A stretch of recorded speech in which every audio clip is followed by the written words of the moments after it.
Imagine this. It's a golden evening, the sky outside your window, tinted with a soft pink glow. You're sitting by yourself, a warm cup of tea in hand. The house is still, quiet. Some might call it loneliness. Others might call it peace. Have you ever wondered, sitting there in that quiet, whether maybe, just maybe, being on your own isn't a problem to fix, but a blessing in disguise? They don't tell you this when you're young.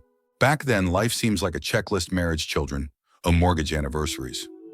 But what happens when the house empties out, when the rings come off, or when a partner is no longer there?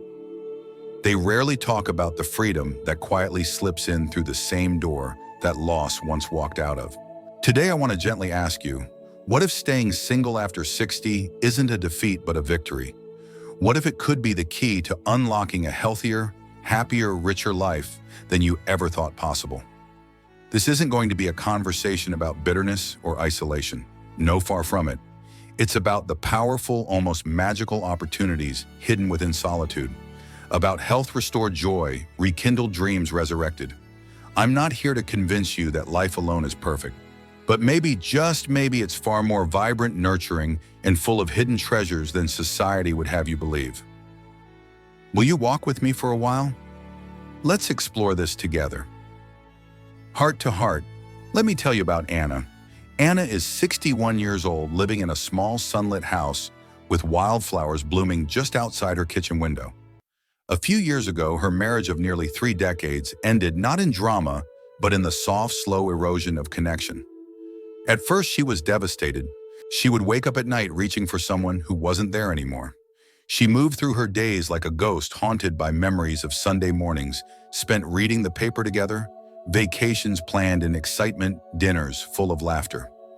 Everyone around her told her to get back out there, find someone, fill the emptiness.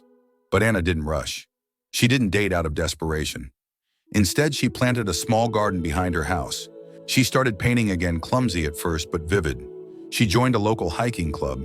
She traveled alone to places she'd always wanted to see, but had once put off for someday. Slowly, without even realizing it, Anna built a life that was hers, fully hers. No compromises, no waiting for someone else to want the same things. Her days became colorful and alive again, not because someone new completed her, but because she had reconnected with herself. One afternoon, sitting in her messy, joy-filled living room, Anna told me, "I thought I needed someone to save me. Turns out I just needed to remember who I was." And then there's Mr. Tran. Mr. Tran is 65. He lost his beloved wife 5 years ago after a long illness. The grief almost swallowed him whole. His children worried. They gently encouraged him to find someone new, to not spend his golden years alone. For a while, Mr. Tran tried.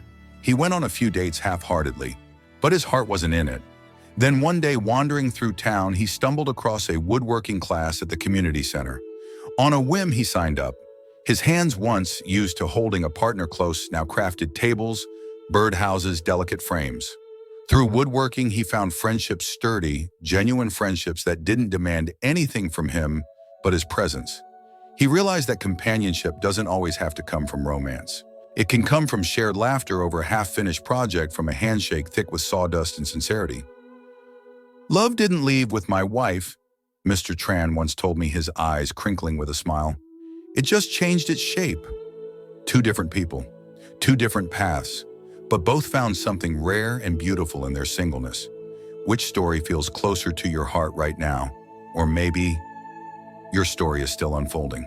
Now, you might be wondering, is there really any truth to the idea that being single could actually make you healthier and happier after 60? Science says yes, and the reasons are beautifully simple. First, let's talk about stress. Relationships, even good ones, involve negotiation, compromise, emotional labor. There are beautiful moments, yes, but there's also tension, conflict, expectations. It's like living beside a river that sometimes overflows and floods your fields. Studies show that older adults who stay single often report lower daily stress levels compared to those who remain in strained or even mildly conflicted relationships. Without the daily undercurrent of emotional negotiation, your mind and your body can find a deeper, quieter rhythm. Then there's sleep. One fascinating study from the University of Michigan found that single older adults tended to experience more consistent restful sleep than those in complicated partnerships. Imagine no more nights of tossing and turning after a whispered argument. No more resentment buzzing under the surface of your dreams and health routines. When you live alone, you eat when you're hungry. You nap when you're tired. You move your body because it feels good, not because you're fitting into someone else's schedule. This autonomy, small as it seems, has huge ripple effects on your immune system, your metabolism, even your heart health. Think of it like this: your body is a delicate garden. When you tend it according to its natural needs, watering, when thirsty, resting, when weary, nourishing with joy, it blossoms. Neuroscientists call this self-regulation. It's the art of listening inward instead of outward.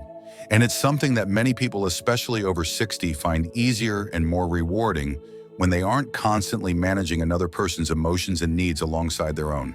Small daily actions, waking up gently, eating a breakfast that delights you, walking at your own pace, sitting in a sunbeam with a book, these aren't just luxuries.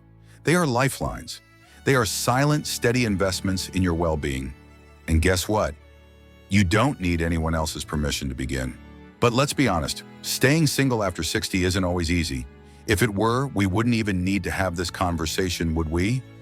There are nights, quiet ones, when the walls seem to press closer, when the empty seat across the table feels unbearably loud. There are days when every face on the street seems coupled connected, while you walk alone feeling strangely invisible. Loneliness is real. It isn't something to dismiss with a wave and a cheery smile. It creeps in during holidays, in the moments when you long for someone to share a private joke with, someone to grumble to about the weather, someone whose eyes light up simply because you walked into the room. And then there's the pressure, oh, the pressure. Well-meaning friends, family members, even strangers, all carrying that same tired script. When are you going to find someone? You're too wonderful to be alone. You don't want to end up lonely, do you? It's as if solitude is a disease to be cured rather than a space where you might actually thrive. Worse yet are the whispers inside your own mind. Am I selfish for wanting this space? What if I'm making a mistake? Will I regret choosing myself over starting over? If you've ever thought these thoughts, know this: you are not weak. You are not broken. You are simply human. Choosing to stay single doesn't mean choosing loneliness. It doesn't mean closing your heart or shutting the world out. It means refusing to settle. It means honoring your hard-earned peace. It means building a life rich with meaning on your terms. It's okay to admit it's hard sometimes. It's okay to grieve the companionship you miss. Both things can be true. You can cherish your solitude and sometimes ache for connection. But here's the secret: the ache doesn't mean you're doing life wrong. It just means you're alive. If you're wondering, all right, I believe it, but what do I actually do with all this space, all these feelings? I'm glad you asked, because thriving while single isn't about grand sweeping gestures. It's about tiny sacred rituals, simple acts that stitch meaning, joy, and resilience into the fabric of your everyday life. Imagine starting your morning not with a to-do list or a rush of anxiety, but with a small ritual of connection to yourself. Before even leaving your bed, place your hand over your heart. Whisper 3 words of affirmation. Maybe I am whole. I am free. I am enough. Stretch your body not to burn calories or chase youth, but simply to feel your blood waking up, your muscles humming with quiet life. A single deep breath in front of a window watching the sun climb higher, that too is a sacred act. In your week, weave in what I call a connection ritual. Not dating apps or forced mixers, but real nourishing connection. A weekly coffee with a longtime friend, a class at the community center where you can laugh awkwardly while learning something new, a volunteer morning planting trees or reading to children. Human beings are wired for connection, but that connection doesn't have to come wrapped in romance. Friendship, community, shared purpose, these nourish your soul just as deeply, sometimes even more sustainably. And then there's the passion ritual. Set aside an hour a week, just 1 hour, to do something purely for joy. Paint badly, dance badly, cook a new dish that might turn out terrible. The point isn't mastery, it's aliveness.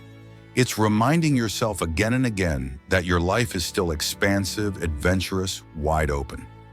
These rituals aren't chores. They aren't another thing to get right. They are gifts, daily love letters to your own beautiful, brave heart. You don't need a permission slip to live this way. You don't need anyone else to validate your choice. You only need one quiet yes whispered from you to you. And maybe, just maybe, today is the perfect day to begin. Now, maybe you're thinking, this all sounds beautiful, but is it just wishful thinking? I hear you. So let's lean on something even sturdier than hope. Let's look at the research. One of the longest-running studies on happiness, the Harvard study of adult development, followed participants for over 80 years. 8 decades of births, marriages, divorces, deaths, triumphs, and regrets. What they found was stunning happiness was not tied to marital status. It was tied to emotional connection, whether that came from a spouse, friends, hobbies, or community. The study showed that warm relationships of any kind were the biggest predictor of a long, healthy life. It didn't matter if you were married. It mattered that you felt seen, loved, and connected. That could happen inside marriage, outside it, or after it. In fact, many participants who stayed single after 60 reported higher satisfaction levels when they invested intentionally in friendships, creative pursuits, and community service. And there's more. A research project from Stanford University specifically looked at single individuals over 60. It found that single older adults tended to have lower cortisol levels. That's the stress hormone that wreaks havoc on your heart, immune system, and brain when elevated for too long. Why? Because living alone when done mindfully often meant less exposure to chronic relational stress. Fewer arguments, fewer compromises that grind away at the spirit, fewer suppressed dreams. In other words, peaceful solitude nurtures your physical health. It's not just a spiritual boost, it's a biological one. And we can't forget about the Blue Zones research either, those fascinating pockets around the world where people live the longest, healthiest lives. Researchers found that purpose, community, and daily low-stress movement mattered far more than marital status. Across Okinawa, Sardinia, Ikaria, and other Blue Zones, many of the elders who thrived most vibrantly were widowed or had never married at all. But they remained deeply engaged with their communities, their passions, and their personal rituals. Science whispers what your heart may already know. You don't need a partner to live richly. You need connection. You need purpose. And you need to honor your own precious rhythm. Still, myths cling stubbornly to our hearts, don't they?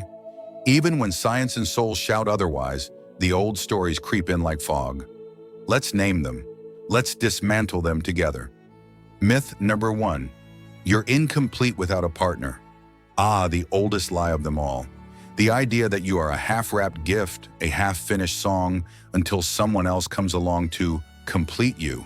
But the truth is, you arrived on this earth complete, whole.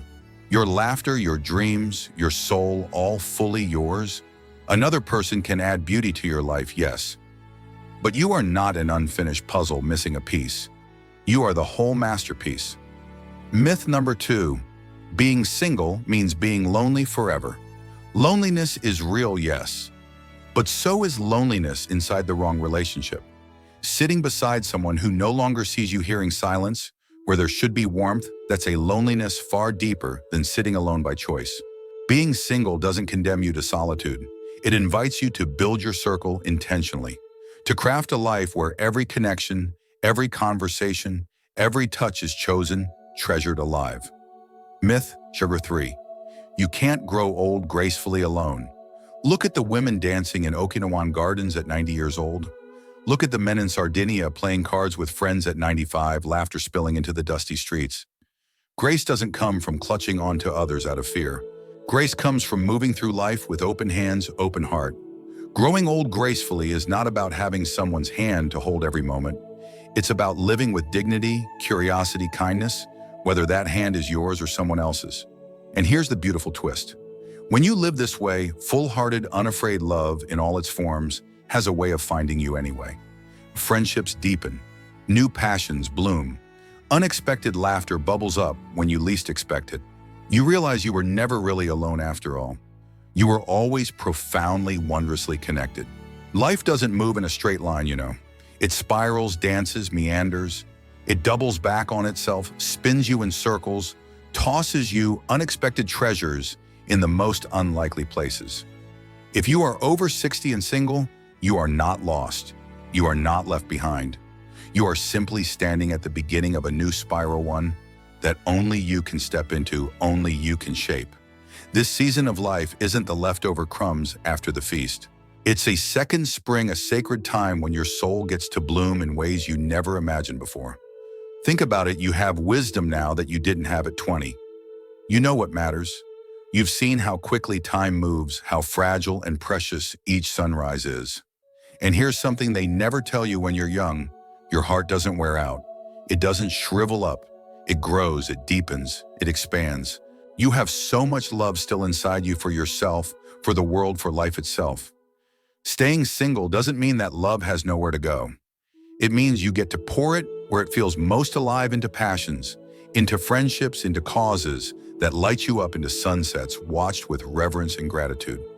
You are not waiting for life to begin again. You are in it, right now. Every breath, every heartbeat, every small joy is the life you were meant to savor. Picture yourself a year from today. Picture the strength in your step, the smile that curls easily at your mouth, the twinkle in your eye. Not because someone else came to rescue you, but because you rescued yourself. Because you chose joy, chose courage, chose aliveness. You have chapters left to write, and trust me, they can be the most glorious ones yet. Tonight I invite you to do something simple. Before you close your eyes, before sleep folds you into its quiet arms, take a piece of paper.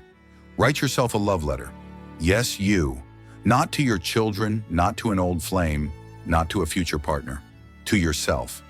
Celebrate 3 things about your journey. Maybe it's your resilience after heartbreak. Maybe it's the kindness you show strangers. Maybe it's your willingness to sit in the quiet and listen to your own heart beating. Write it down, seal it, and tuck it somewhere safe, maybe between the pages of a beloved book, maybe in your bedside drawer. Let it be a reminder you are your own greatest love story. And if this conversation touched something inside you, if it sparked a flicker of hope, or a sigh of relief, or even a tear you didn't expect, I'd love for you to share. In the comments, tell us, what's one joy you've discovered about being single after 60? Or if you're just beginning this journey, what's one small ritual you'd like to start? We're building a community here. Not of people lamenting what they've lost, but of people celebrating what they're finding. If you want more conversations like this, more heart-to-hearts where your story is honored, your dreams nurtured, subscribe. Stay connected. Walk this beautiful path with us. You deserve a life that feels rich, vibrant, and deeply deliciously yours. And we are here to walk beside you as you create it. Thank you. Thank you for giving me your precious time, your open heart, your listening soul. I hope you truly know how extraordinary you are. Not because of anything you've achieved, not because of anyone who stands beside you, but simply because you are here, still breathing, still dreaming, still daring to hope. Your life is not measured by the rings on your finger, the size of your social circle, or the noise that surrounds you. It's measured by the quiet moments you choose to cherish yourself. The mornings you rise and say, "Today I will honor my journey." The evenings you lay your head down knowing you live true to your own beautiful heart. If today feels heavy, if the road ahead looks uncertain, remember this. The horizon is not the end, it's the beginning of new skies.